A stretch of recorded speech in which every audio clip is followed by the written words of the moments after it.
it has always been the voice of the people, what the people want, and not what you guys want on the committee. Who are the people? And not just call, because so many things that I know about them is that Nigerians, they know many people that the public have learned how to say.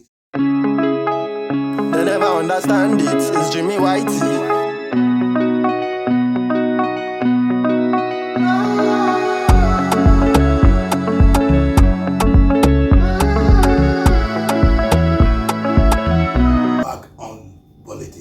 And today we are going to be talking about the reviewing of the INEC, what they plan, that they will plan on 2027, what is their plan, so that the vote will be, the citizen, their vote will be accountable. They can be counted, their vote can be counted, and they will see the original result. And then we are making some plan of reforming and reviewing of testing. But the question that I'm answering is that there is a question I'm answering, and that question I want you to come after this video. I want you to see a video of an INEC committee member that came to speak, the interview on what is their plan for 2027, how they plan to see that there is a transferable result for the actual winners and not for selection. Let's see this video, and after that we'll come back and talk about it. As fixing electoral laws and averting rigging in our polls are growing, and tonight we take a deep dive into the issue.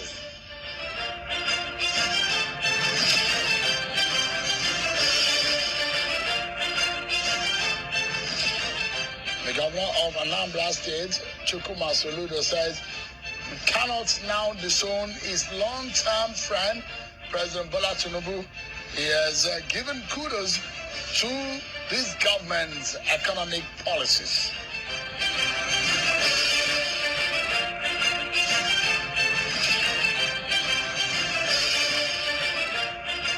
Hello everyone, welcome to the program. This is Politics Today, live on Channels Television. I'm Sean Wakimale here in Abuja. Let me tell you what happened today earlier in at the presidential villa in Abuja, where the governor of Anambra State of the All Progressive Grand Alliance, Professor Chukwuma Soludo, met with the president at the presidential villa, where the two of them held a closed-door meeting. After the meeting, Governor Soludo says he is impressed by the bold steps taken by the president, particularly in the areas of the economy and the structural reforms that he has seen. He says he has been a friend to the president for a long time, and he cannot disown him now. Take a listen to him. The progressives are working together. And subsequently, it's a fundamental idea that I believe very strongly, that all the political parties who profess progressivism should actually come on together in a massive coalition, to deepen the process not only of our democracy, but also of economic and social development of our country. And so for me, when I say progressives working together, it's a call for all those who call on that. And then talk about President Bola Ahmed Tinubu. I mean, I don't make any, I have no apologies about it. President Tinubu is my friend, has been my friend, 22 years now, and counting. So, you don't deny your friend or begin to be very about who is. He is my friend. I support him. And I'm impressed by the bold steps he has taken, particularly in the areas of the economy, the structural reforms. And I have said so severally. We're taking the right steps. We only need to stay the course. That's Governor Soludo earlier today in the presidential villa. So, there are those of you who may have fears as to whether or not INEC can be trusted. Can the police be trusted? Can those who monitor elections be trusted? Can even 2027 election be free and fair? These are some of the issues that are on the minds of a lot of Nigerians. If they would go out in 2027 to vote, and in fact in the by-elections, what are the guarantees that this election or these elections coming will be free and fair? And that's what we need to discuss these issues. And I'll be dissecting all the areas that are being highlighted for reforms. And those who are at the center of it, we shall be asking them questions tonight. So stick around with me, everyone. It's not a program that you can go away. If you want to make a coffee because it's been a hot one, it's been chilly and raining in Abuja, you need to get one. Wherever you may be, get your mobile device and on the television, get it close. We need to discuss a matter of national importance. First, let me serve you with some of your political roundup stories.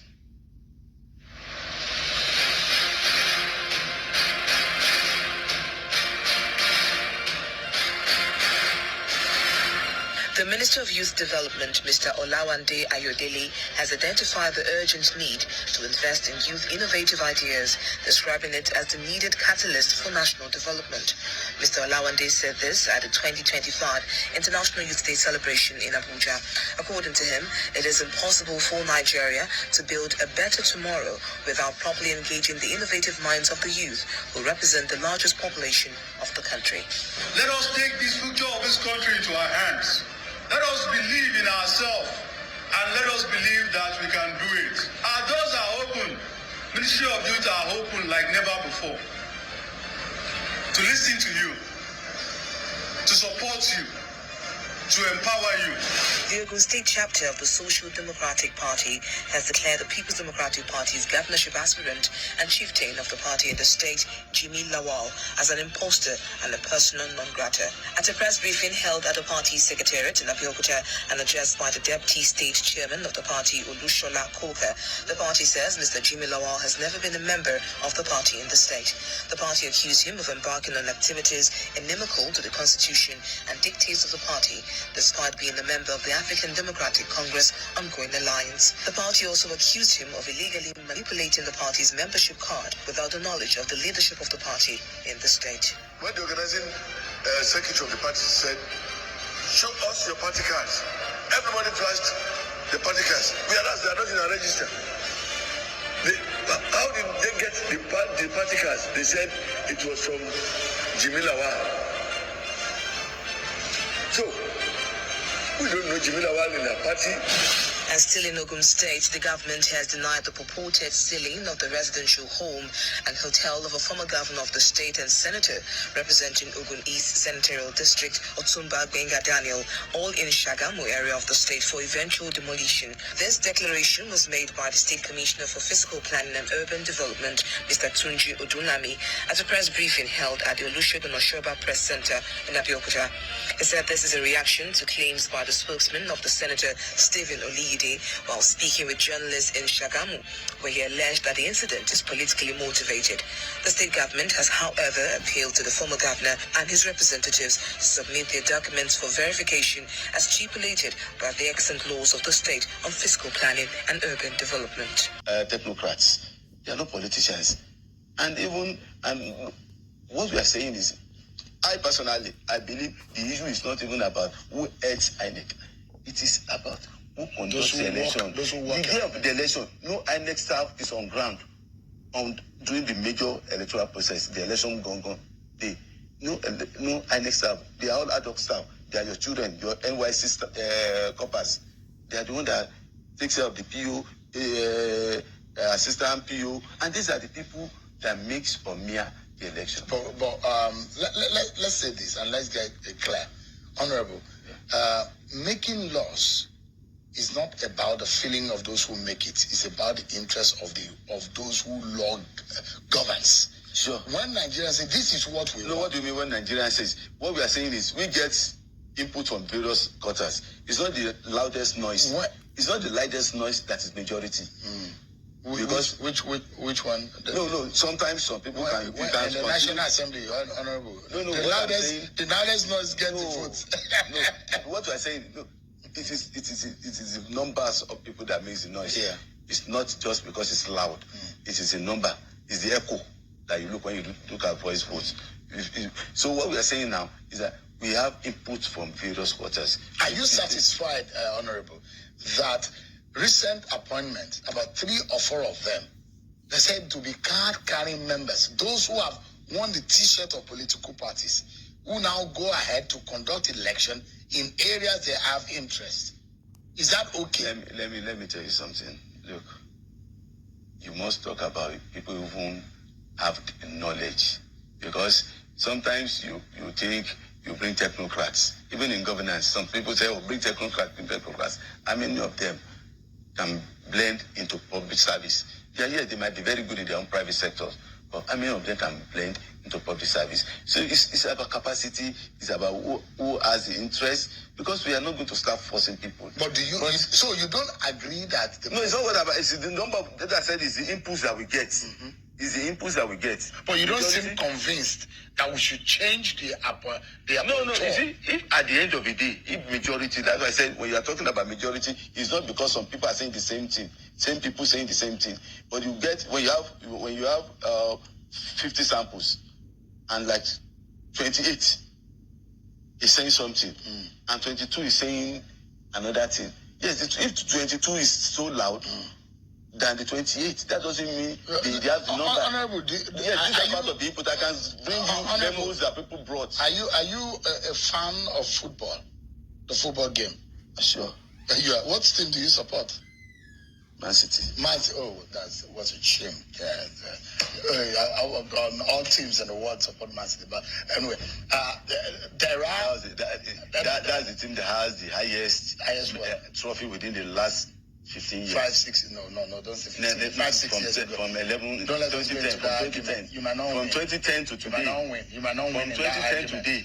At least they have about 10. But you know of, and you've heard, some referees in the English Premier League who are seen to be diehard or supporters of Man United. Has always been accused of having referees, about 2 of them over the last year, who people will say this referee is a Manchester United fan and a Manchester United supporter. And when you put that kind of referee, he could blow for any other game. But why blow for that? And that's why a lot of people... Okay, let's be personal now. So now, the question I will now ask current chairman. Yeah. Current chairman. Yeah. What's your impression about it? No, I can't judge him. No. You know, as a journalist, I don't have the capacity to be able to judge. But the question I'm asking is that, why don't you take away any sense of bias from the game? So that at the end of the day, let the people be able to judge. When other political parties, other than the ruling party, are saying, let's take away the power to appoint those who head or conduct our elections from partisanship. You see, that's what we are saying the same thing. I said, we are talking about the people. Because you decided to listen to just a particular set of people. And we are supposed to listen to everybody. You bring in your memorandum, we see what you have, and you justify it. And many people have sat with some of them on this issue. Okay, you said this is what you want, and then we argue about this issue. We put down the cards, and most of the time they cannot really sustain the argument. But the argument is here, and Nigerians have heard. When would there be a public hearing on the electoral amendment? We're going to start when we are working on the... What stage are we now in the electoral? So we've done the second reading. Because we are waiting for the Senate, because we want to go on the joint committee to make it faster, so that we can... our target is to be through with the whole thing before the end of October. End of October? We want the president to... Thank you for having me. Time is going. Yeah. We have just less than... we have about a year and 7 or so months before the next election. It means one thing, that we need to ensure that our electoral laws, or the bodies of law, are perfected. There is the ECOWAS, there is a standard for which election laws need to be on ground before an election. So how far, where are we as far as the electoral reforms and electoral law review is going? Well, first of all, thanks for having me tonight. And I want to take this opportunity to thank Right Honorable Tajudeen Abbas, the Speaker of the House, for giving us the freedom to do our job as requested by the people. because I'm very happy that when they said we should go and give Nigerians a law, an act that will ensure free, fair, credible, and inclusive electoral process come 2027. And tonight you are reading out what the people are asking for. And I can tell you, 99% of what you just read out have been taken care of by the amendment. And that shows that the kind of leadership we have is not the kind of leadership that teleguide you and that does not even listen to the people. We have a situation where we listen to the people, we put in our effort to ensure that what you want is what you give within the act. And if you go by what you just said, you started with, I think the only issue we're having now is the one of the appointment of the INEC chairman and other this shit has been so debatable. Yes, you talk about when you look at the procedure of election. Look, elections are won and lost at the units. With the system we have in place now, accreditation has been the major issue, and Beavers has been able to resolve the issue of accreditation.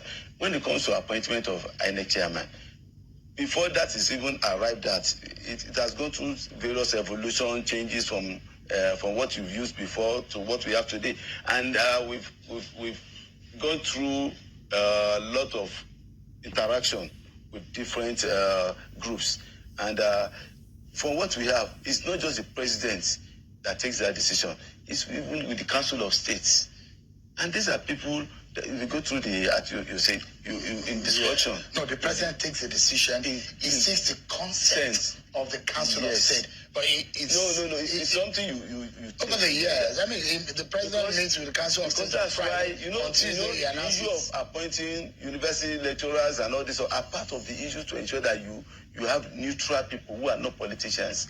Look, if you talk about NJC, which body do you think you can entrust that responsibility to? That will not become. So the question here is, Honorable, and that's why because people are saying you change it to what? Yeah. Who should do it? And let me give you. Let's debate it and let's look at what works. Mm-hmm. So they say he who pays the piper dictates the tune.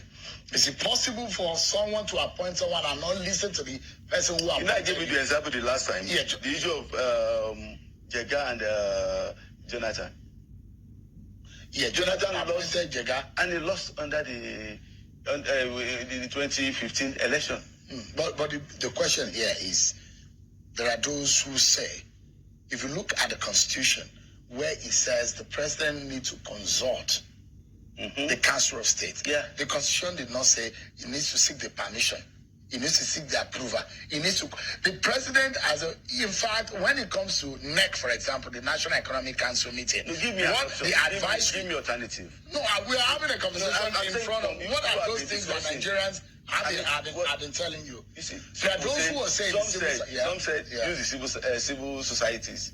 Some said the NJC. No, the idea was that advertise it. When you advertise it, create a board of those who will interview them and appoint them for transparency. Board you advertise it. Who are going to constitute? You can bring for NBA, bring from the NJC, bring from civil society, and so that you have people who are independent. They are not partisan. Who selects those who are going to be part of that board? It's going to be enshrined in the law. And no, that who should select them? It's going to be enshrined in the law that these people, what I'm saying, statutorily, just remember, statutorily, you apply. Just remember, sir, the NBA president is voted for by the lawyers. Okay. Take, for example,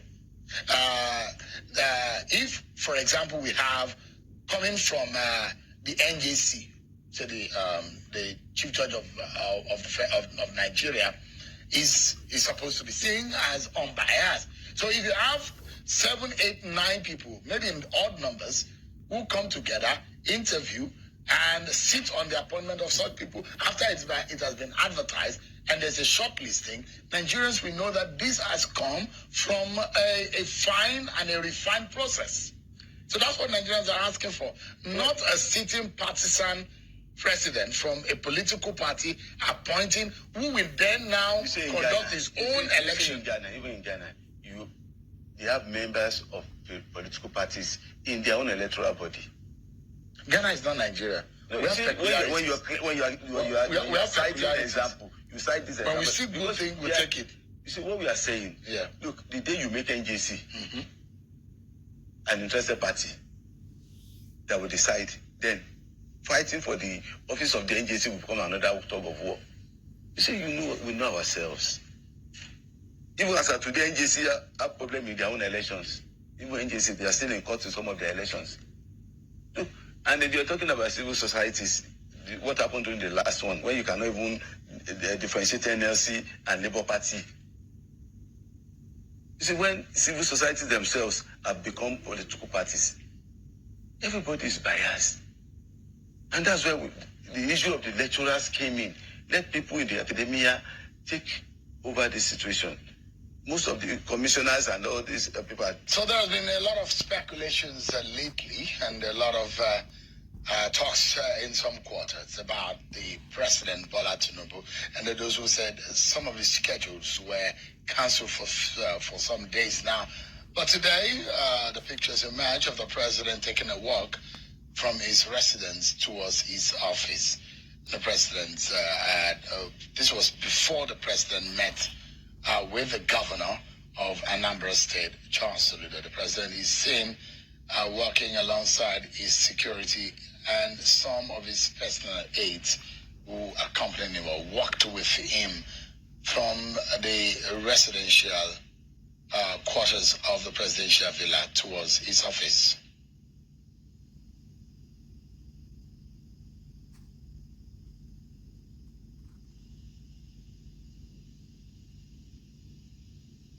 All right then.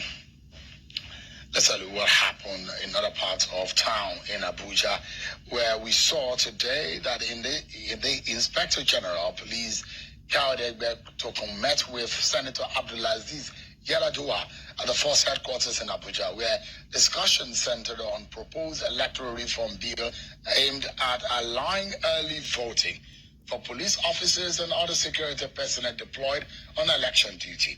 Senator Yaradua, accompanied by Yaga Africa's Executive Director Samson Itodo and Director of Programs Cynthia Mbamalu, presented a draft bill for the IGP's professional review and guidance to ensure it reflects the operational realities of policing elections while safeguarding the integrity of the process. Mr. Itodo commended the police for what he described as improved performance in securing recent off-cycle polls in Edo and Ondo, that attributing the peaceful atmosphere to the force's proactive strategies. The IGP, flanked by his top deputies, expressed appreciation for the advocacy effort, assuring that the Nigerian police will continue working closely with stakeholders to deliver secure, fair, and transparent elections nationwide. Outside of that meeting, there have been some agitations about what citizens actually are demanding in saying that our elections are better than 2023.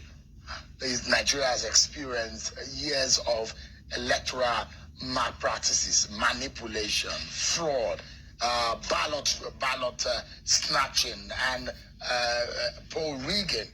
And we are in an era where a lot of citizens' eyes are open more than before. And they're asking, in fact, greater deal of questions in the era of when you vote, you stay with your vote and monitor your vote until it's counted. We are in the era where Nigerians and citizens are asking for electronic transmission of results so that it can be monitored. We are in an era where citizens are asking questions when INEC said there was a glitch on his electoral platform in transmitting the election results. So tonight, let's get to see some of the demands of the citizens, which we'll be breaking down for you so you can understand what exactly Yaga has been in forefront of some of these push. And if you look at the screen right there, you see some of what has become a major agitation ahead of the election. They say, if you want the election to be better, you better start planning to fix all of the loopholes. We agitated for the reforms of our laws prior to the 2023 election. That was what we saw in the Electoral Act 2022. But even at that, we still saw a lot of loopholes. So people are asking that INEC should truly be independent by removing the power to appoint INEC chairman and commissioners from the president, use a merit-based, open and time-bound process for INEC appointment. Citizens are also asking compulsory electronic transmission of electoral results to complement the manual transmission process and improve transparency. You know what has happened before? Before now, electronic transmission of result of any kind, either in the portal or in the IREF, are not backed by law majorly, only by the guidelines of INEC. And there are those who say that does not have the force of law. Citizens are also asking that the conclusion of all election cases before swearing in, just like we saw in Kenya, in Ghana, where if you are going to be removed by the court of law, that would have happened before you are being sworn in. And that's why you saw a lot of off-cycle election. There are a series of off-cycle election, about 8 or 9 of them. We see off-cycle election in states like Anambra, off-cycle election in states like Imo, Edo, Ondo. And the question is, there are elections that have been disputed over the years, and the tenure of those who were in office at the time have been impacted by electoral litigations. The fourth is early special voting, allowing security officers, INEC staff, journalists, election observers, and prisoners vote early since they work on election day. Some of us have not voted since 2003 or 1999, but we deserve the right to vote, even though we are on election duty. So also create Electoral Offences Commission to punish people who commit election crimes.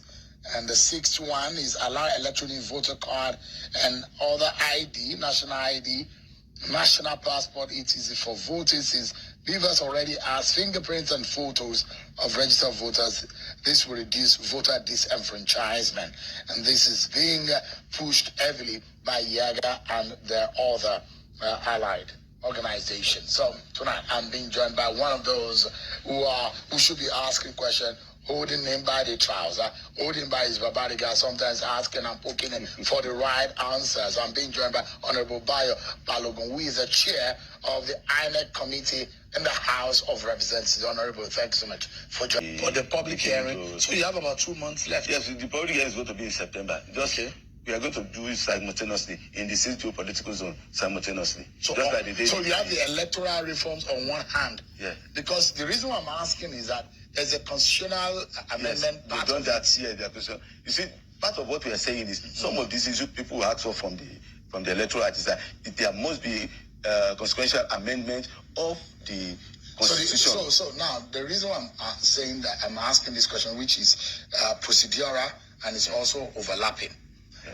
I'm seeing in some of the prayers in the bill presented by you, the bill was sponsored by you, is a constitutional amendment which will have effect on the electoral law. If you amend the electoral law before amending the constitution, there's going to be a problem.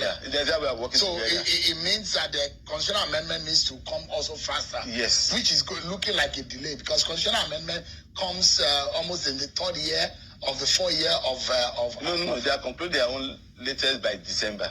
Okay, so and you want to do yours by October? Yes, but we are working together with the two committees. Because if you look at the prayer, the first prayer that you have in that bill is for the alteration of the constitution to the effect that it will give power to regulate electoral timelines from the constitution to the Electoral Act. Yes, that is to cure the problem, the issue you are talking about, concluding litigation before swearing in.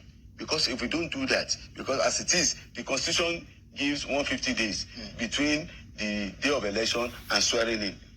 And the same constitution gave 180 days for litigation for the tribunal, 60 days for the appeal, and in the case of governor, another 60 days for Supreme Court. That means 300 days. If you give a timeline of 150 days between election and swearing in, and you have 300 days for litigation, that means it's never going to be possible. So we want to now amend the timeline, and again also now remove it from the constitution, because it's easier to amend it in the act than in the constitution. Because when we go to all the states. I wanted that part, so I think somebody is very cold and sleeping in the control room, because I wanted these to be displayed on the screen, and there's some issues at the back end, but we need to go on a break. And I'm worried about how fast we can get this done so that we can fix all of the gray areas. But I'm hoping that the person will be awake when we come back from this break. We'll take a break, everyone. But when we come back, we'll be looking at how we can resolve all of these issues about rigging and the tactics of politicians. Can the electoral reforms or the review of the law help us? We'll be back after this break, everyone. Really remedy. But some of you are angry when you were counting the votes. I remember when some of you were saying LUP 71, LUP 72. Some of you who were angry when they said there was a glitch. All right? All of those problems that you complained about, what can we do? Honorable Bayo Balogun is the chair, the Committee on INEC in the House of Representatives. He's been with us on the program. Thank you, Honorable. So the first one, I'm hoping that this is the constitutional review, all right, which is part of the body of reforms for our electoral process. So the first is, how can we ensure that all litigations end before swearing in? So it means that, just a moment, it means when we have election in February, presidential election, the litigation will have been concluded with before May 29. Is that right? So what we are trying to do now is to reduce the tribunal period to 90 days and the appeal to 50 days. That gives us 150 days. Then we have the 21 days for filing of the petition and 14 days for filing of the appeal. By the time we put all these numbers together, we are looking at 185. So what we're putting now in the act is that the election will not be held later than 185 days to the swearing in. That is the end of the tenure. Okay. So with that, once we remove it from the constitution, they will now put the provision in the. So say it again. We will remove the powers, the power to determine the timeline from the constitution. That's what. From the constitution, we now put it in the electoral. We now put the provision, which will now say that the election will not be held later than 185 days to the day of swearing in. So that means election might hold earlier than February. Yes, that means you must have concluded the litigation before. Because and the time for litigation now will not be 185. You don't need to alter the time of litigation. No, we've altered it. We've reduced it from 180 to 90 and appeal 60. So there won't be Supreme Court there won't be 3 layers again for anybody. Like the one for governors now used to be tribunal, appeal, and Supreme Court. We've also made the appeal called the Court of First Instance for the governorship and the president. So why don't you do it the other way? Because before Justice Salami era, he was before. That's what amendment of law is all about. You see, if I should take all our amendments back to the committee today, almost everything will change again, because it's dynamic. Law is dynamic. Because the governorship election petition ended, it doesn't go to the Supreme Court. Yeah. It was only the president. You see, if our laws are made less ambiguous, with better clarity, there won't be so much appeal. All right. Let's look at your second prayer, which is the HB 2169. And your prayer is a bill for an act to alter the constitution of the FGN as amended to grant the National Assembly power to alter timelines of election tribunals and for related matters, very similar to the first one. Yes. The other one is for to remove from the constitution into the electoral. That one is for the pre-election matters. That's 285. 285. The first one is about 4 sections. I think section 68 and some other sections that affect the timeline for the state assembly, federal, national assembly, governors and presidents. That's the first one. Those are consequential reordering of the electoral process, and which are very critical. So once we remove them from the constitution, we now put them. A lot of mathematics is also in that. Yes. So this is also the first prayer, will be as is interrelated yes, with the second prayer. One. So let's go to HB 2168. Your prayer here is a bill for an act to alter section 239 of the Constitution of the FGN 1999 as amended to extend the original jurisdiction of the Court of Appeal to include election petitions arising from governorship and deputy governorship election, tenure of governors and deputy governor of state, and for related matters. I do not agree with this one. So that means the one that you want to take tribunal. Yeah, they move them away from the tribunal. I think you should start from tribunal as a trial court, then end at the appeal court, just like we used to have it. Well, that's my opinion. Anyway, it has been so much debated, and we ended up with this position. Even the litigation lawyers, election litigation lawyers were also invited. We invited various section of people. Even the court of the Court of Appeal judges were also invited. So these are issues that we've taken input from various sectors of the because I believe that the society. Governorship election is a local election, and the technicality of a trial in a governorship election, I just imagine I should start from the tribunal, because I'm wondering what was your intention, or what brought you to the point where you said to yourself that it's not about me, it's about the people. But this yes, what I'm saying is this is your proposition. I'm not a lawyer. I didn't produce it. It's what the bills that the memos that people brings in. Yeah, just now just push it into law. Because most of the time people will say we want this, but how do you convert it into law? That's what I do with my own aides. To now say, okay, these are the bills. This is memorandum coming from people. Okay, what does it intend to achieve? Then how do we help them to achieve it? Yeah. So that's how we're able to get all these bills out. This the fourth HB 2173. And again, one advantage of that provision now is that why the state and national assembly are in the tribunal, then the presidential and governorship will be at the appeal. So by the time they are moving from the appeal to the Supreme Court, the one of the state and national assembly will now be going to the appeal. So we now have a spread. Honorable, let me just give you a little bit of insight, because as far as it's concerned, elections in Nigeria, I've become a media election expert, and with a lot of knowledge gathered over the years, not only in our jurisdiction but also outside of our jurisdiction. So one is going to be speaking based on what should work based on our culture, and I would suggest that, and it's collapsible after elections. There are a lot of judgment that I've studied that showed lack of understanding of the bench, of the judges involved in those matters. You will know that the person who made that judgment had never stepped into the arena during an election, because the technicalities of the election, or how election works, is not understandable until you actually know the workings, the number of the ballot papers, the number of the statutory election papers under the law. So you see those judgments and you are wondering whether or not this judge even understands now what works. So I will imagine, and this is my advice, that we should have special election courts which can be collapsed after the election, so that we can properly train our judges to understand how election works. Election is a specialty on its own. That's what the election tribunal is all about. Yes, election tribunal, you compose them, not necessarily because those guys have expertise in it. That's the point I'm making.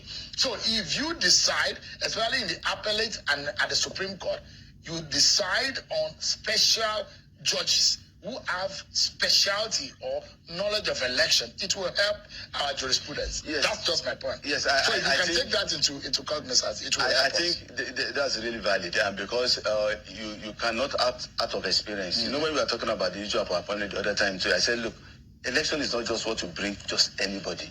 If I sit with the chairman of INEC, with the vast experience that he has, and I sometimes wonder who will replace this man with the quality of knowledge, the way he handles his job, and you will never find him wanting. So, and one thing we also want to do this time around, because when you make a law, there's what we call the spirit of the law.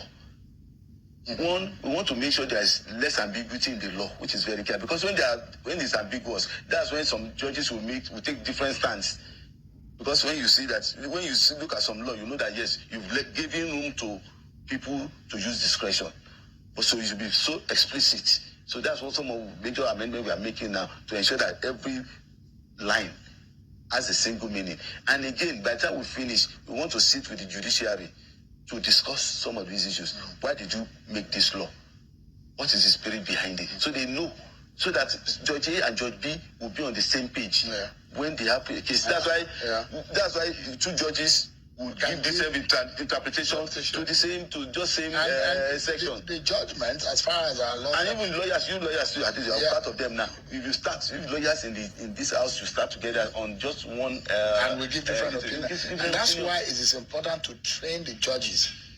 As much as what we are suggesting is also part of the training. Because if we are inviting them, we sit together and discuss. Because while we are doing these amendments too, we invited them to say what prompted this. Let me also suggest to you, as part of your oversight, outside of the elections, also invite judges to the field in this by-election.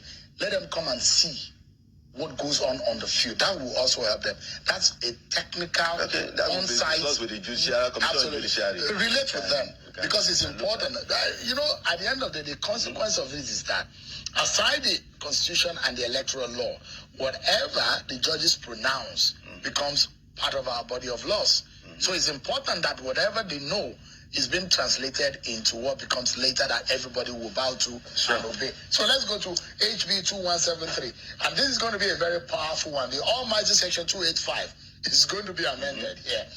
And it's the prayer here is to deleting subsection 2 of Section 285 and amending subsection 3 to remove references to the Governorship Election Tribunal and related matters. And why? You said the objective is to support the first one. Yeah. To support the so everything is interrelated. 239. Yeah. To support the 239. Because if you are making the appeal court the court of first instance, then you have to delete it where governorship was mentioned in 285-2.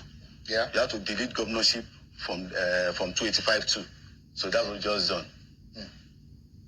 We need to go on another break, but when we come back, this time around, there are a few more aspects of the electoral review. This one, there's one interesting. I do not agree with that aspect, and I start to debate that with the Honorable when we come back from this break. Whether or not it will help us to actually fix or make sure that there is no rigging in the coming 2027 election. Stay with us, Ogun is the chair of the INEC committee on INEC in the House of Representatives. But let me warn, and this is based on the fact that whatever that is being done in the constitutional amendment is, in fact, very critical. Forget the electoral law. If the ones in the constitutional amendment process does not happen, then we have a problem. So that's why it's important that all Nigerians, either you're a political party person, you're a voter, ordinary citizen, this is the kind of agitation that all of us must stand up for. The constitutional amendment to the effect of our if it doesn't happen, electoral act of 2022 review or amendment is of little consequence. So this process that we're talking about is important, as important as the election of 2027. And by the way, by November, Professor Mahmoud tenure as INEC chairman would be over.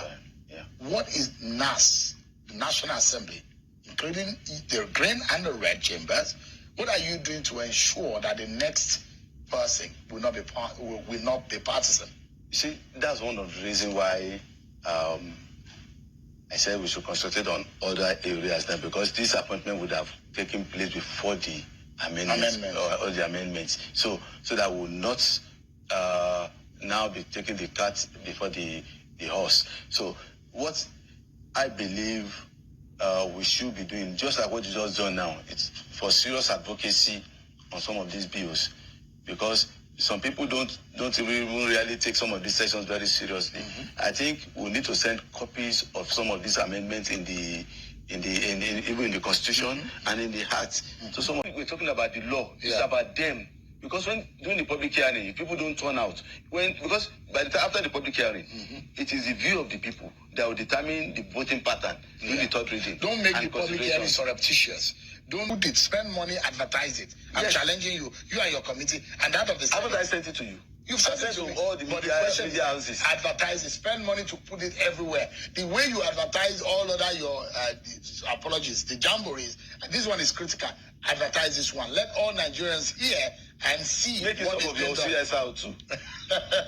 What Nigerians? We're spending 1 hour of quality time on television to discuss what we did. Because as important. What I'm saying is, the CSR bringing people to talk about those issues. Yeah. Issues, all the items in the constitution, I mean, the amendment. Because it's not just taken generally now. There are bills already passed. It is the bills that we'll be discussing now. People should not be talking generally. We should be taking the bills. I'm sure today now you saw some of those amendments we discussed. These are key things. What concerns me now is transmission. That's section. Nigerians, that's the sixth section 65. Yes. We've amended that subsection to now read: the presiding officer shall transmit the results, including total number of accredited voters, to the next level of collation, both electronically and manually, because it has been moved from transfer now to transmit. Before now, it used to be transfer. Shall transfer now shall transmit the result, including total number of accredited voters, to the next level of collation, both electronically and manually. So then it also gives you have your copy that you are. So it's not giving INEC discretion any longer, because it used to be to give INEC the discretion to determine how to do it. But now it's been enshrined in the Constitution that this is how you shall do it. And that was what they did in 2023. The issue was some of them didn't go real time. You see, let's make it clear to people. As you conclude your result sheet, you snap it with the Beavers machine and then send. That's the transmission. Yeah, but let me say and to go to the RF. Don't let us go too far. You oversight INEC. Yeah. As INEC fixed their server, as INEC fixed their system, have they upgraded the operating system of the computer that you know what is happening? What happened in JAM and happened in WAEC? And you see, when it comes to Nigeria, everywhere at a critical moment, things just start to happen. Wait. You see, we've been talking about compulsory inclusion of NIN in the voters' card. Yeah. Some people resisted it, and we said no, we should go ahead. But it got a period. By the time I was assessing the preparedness of NIMSI, working together with INEC to get this on board, we got to a stage that we find out that look, we can't make it compulsory again because the time is no longer. INEC record is higher than that of NIMSI. As of the last election, so it's almost impossible, because INEC at the 2023 election, INEC had the largest record of Nigerians, or largest database of Nigerians. That's what we are talking about. Because you have to on the other hand, because before you make the law, you look at profitability of that law.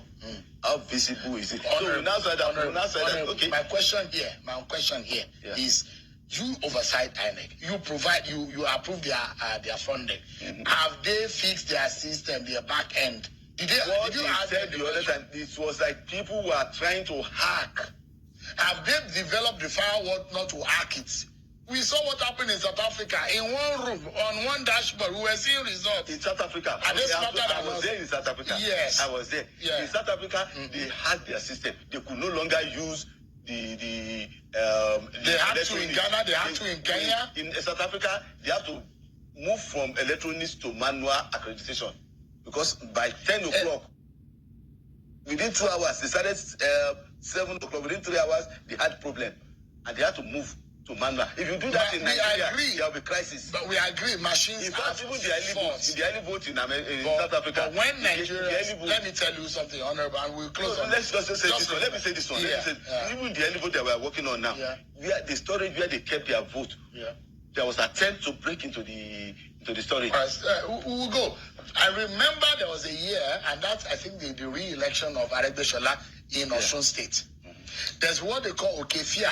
At the roundabout in Okefia, if anybody knows Oshogbo very well, there was a billboard, an LED screen where they were displaying results. It was difficult for anybody to rig the election because everybody was looking at how they were imputing the results from one of the political party center. I am saying this is for transparency. Okay. If you need to work on INEC to ensure they work with the best tech company in the world to ensure that that is not act. But time is we not shall all be on their neck. Please, yeah, and we'll be on your neck too, Honorable. But thanks so much indeed for coming tonight. I appreciate You're it. welcome. Well, that's our show for tonight, everyone. We'll keep pushing together. We get the best. I'm sure Kimale, God bless.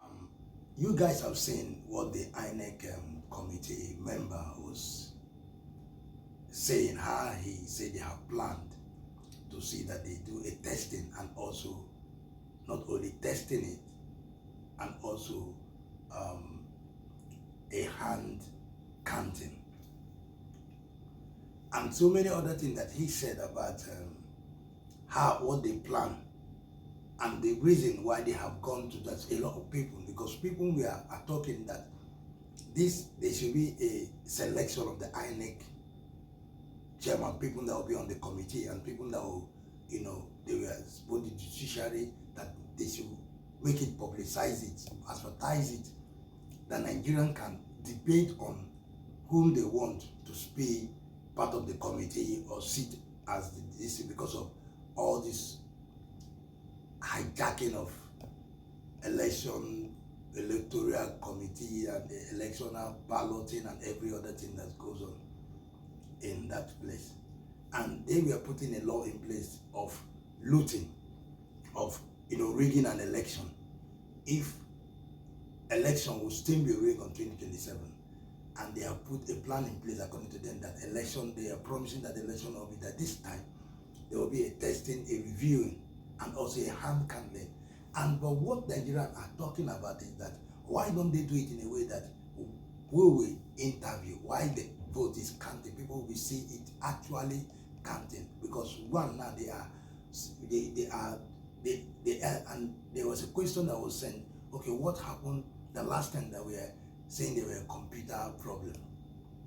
Were there going to be an internet that they really set their IP, or that they set their internet to be strong and good, that we will not be hearing the internet has fallen, this has happened, and that way in the back they will know what they are doing. You see, and many of them, we are sure that many of them are not be bought. Who are those people that is on the committee? Who are the people?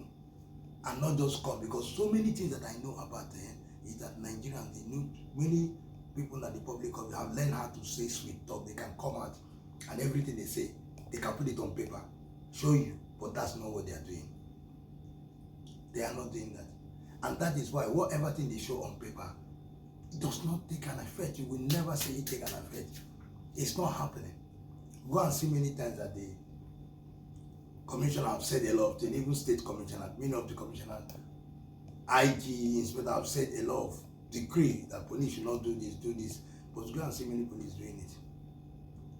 They say it, they still have an how they pass their message to each and everyone and say, continue doing what you're doing, because they earn money from those things. But why that? Can you not say something and take effect of that, and that this thing has to take an effect, that people need to see it happening. We need to see it taking an effect. We need to say, wow, yeah, wow, yeah. That's where they call a system working, and not a system written on the paper, and just people mere looking at the paper, but the citizens still not see the transferable of that thing, the perfection or the working of that thing taking effect is not working. So now, it has come to the era of, let's even go to the era of showing them the paper, document that this is what we are doing.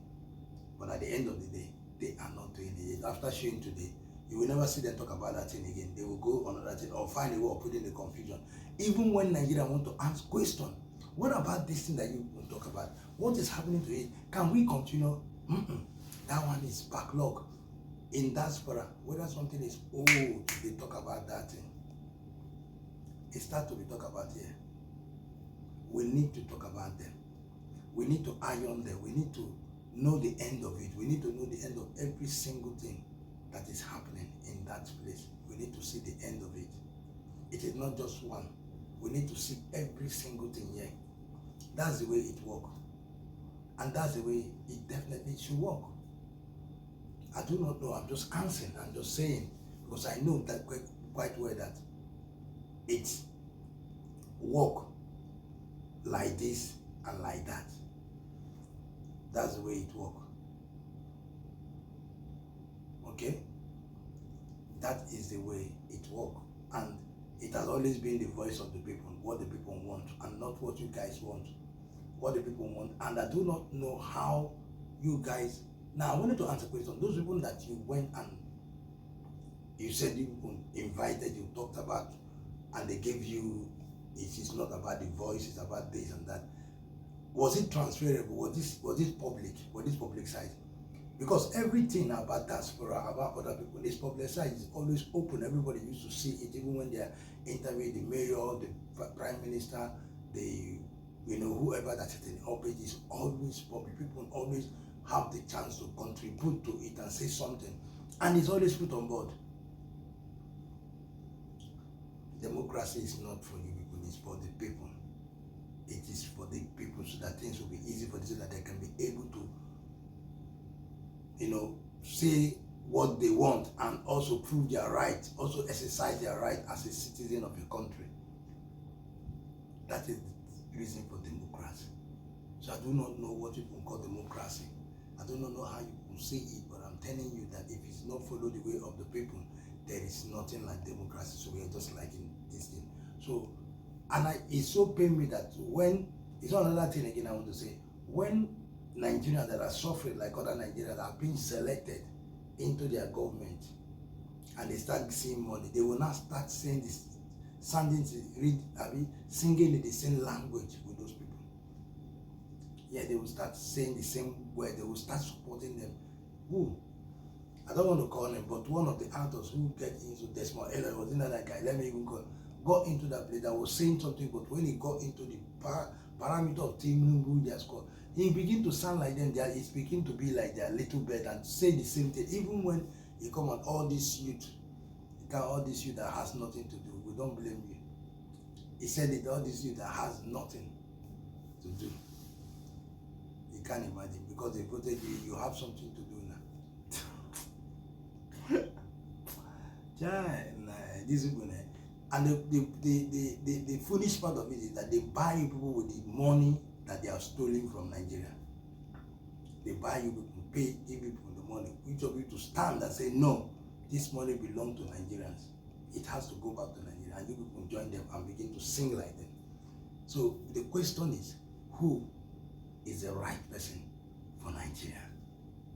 Who is the right person? Who is the right person that has this love, compassionate, that is open, that is not tribalism, that is, will carry everybody along, that everybody is, he looks everybody to be the same thing, like his own family, like their own family, like everything, everybody is like a brother, sister to him.